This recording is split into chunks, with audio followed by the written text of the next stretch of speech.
మీ business ఏదైనా మీ ఊర్లో promotion చేయాలంటే అది సుమన్ టీవీతోనే సాధ్యం. ఇప్పుడే సంప్రదించండి.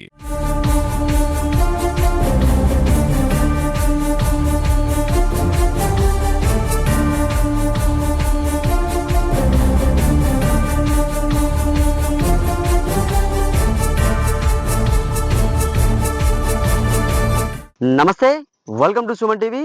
విహారయాత్ర విషాదకరణ ఘటనగా మారినటువంటి విషయం సిద్దిపేట జిల్లాలో అయితే చోటు చేసుకుంది. వరంగల్ జిల్లా నుంచి వెళ్ళి విహారయాత్రకు అంటే రంగనాయక సాగర్ను చూసేందుకు వచ్చిన ఒక కుటుంబం మాత్రం విషాదంలో మునిగిపోయింది. ఇద్దరు పిల్లలు కూడా అంటే వాళ్ళు నీట మునగడంతో సెల్ఫీ దిగుతుండగా నీట మునగడంతో చిన్న కోడూరు మండల సమీపంలో ఉన్నటువంటి రంగనాయక సాగర్లో కూడా నీట మునిగి ఇద్దరు పిల్లలు అయితే మృతి చెందిన ఘటన విషాదంగా చోటు చేసుకుంది. అంటే అక్కడ స్థానికులు పోలీసులు చెప్తున్న వివరాల ప్రకారం అయితే వరంగల్ జిల్లాకు సంబంధించినటువంటి ఒక కుటుంబం అక్కడ రంగనాయక సాగర్ ను కూడా చూసేందుకైతే అక్కడ 13 మంది కుటుంబ సభ్యులతో అయితే వాళ్ళు రావడం జరిగింది.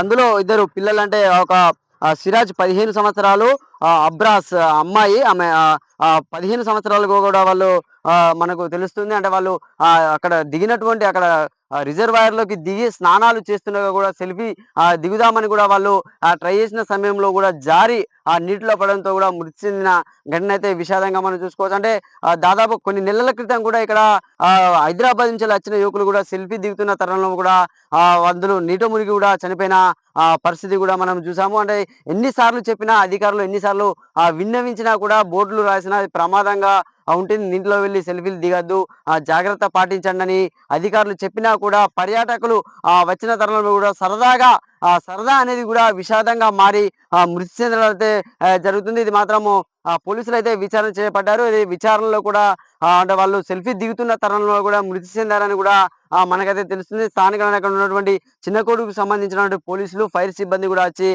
మృతదేహాలను అయితే వెలికి తీయడం అయితే జరిగింది. పోస్ట్ మార్టం నిమిత్తం అయితే సిద్దిపేటకైతే తరలించడం జరిగింది. కెమెరామ్యాన్ శేఖర్తో సతీష్, సుమన్ టీవీ, సిద్దిపేట. విషయం ఎప్పుడు వచ్చారు మీరు వరంగల్ నుండి? 10:30కి వచ్చినాం సార్ ఇక్కడికి. 12:30కి వచ్చినాం. వచ్చి పిల్లలు ఇక్కడ గడ్డ మీద ఆడుకున్నారు, చీల తీసుకుని వాళ్ళు ఆడుకున్నారు. ఇక పెద్దోడును ఈ అమ్మాయిలు గిట్ట కొంచెం లోపల వెళ్ళి నేనేంటంటే పిల్లలు కొంచెం అన్నం తిన్న బయటికి రండి చెప్పిన గడ్డ మీద చిన్న పిల్లలు మునిగిన పిల్లలు ఈ అల్లుని అక్కడ ఆపిన వాళ్ళని స్నానం చేసిన ఇక వాళ్ళు రమ్మని చెప్పి వీళ్ళకి ఇద్దరు పంపారు. వాళ్ళు వచ్చారు కదా, వీళ్ళు అట్లా లోపల కుంచుకుపోతాను నీళ్ళు లోపల వెళ్ళిపోయారు. ఈ అబ్బాయి ఏంటంటే వీళ్ళని కాపాడడానికి పోయిండు. అబ్బాయి వరంగల్ నుంచి ఎందుకు వచ్చారు మీరు సిద్దిపేటకు? ఇదే చూడడానికి వచ్చారా, వేరే పని మీద వచ్చారు? ఇదే ఎన్ని సంవత్సరాలు ఉంటుంది పడ్డ పిల్లలు? ఈ అబ్బాయి 15 సంవత్సరాలు, పాప 13 సంవత్సరాలు ఉంటుంది, 14 సంవత్సరాలు ఉంటుంది.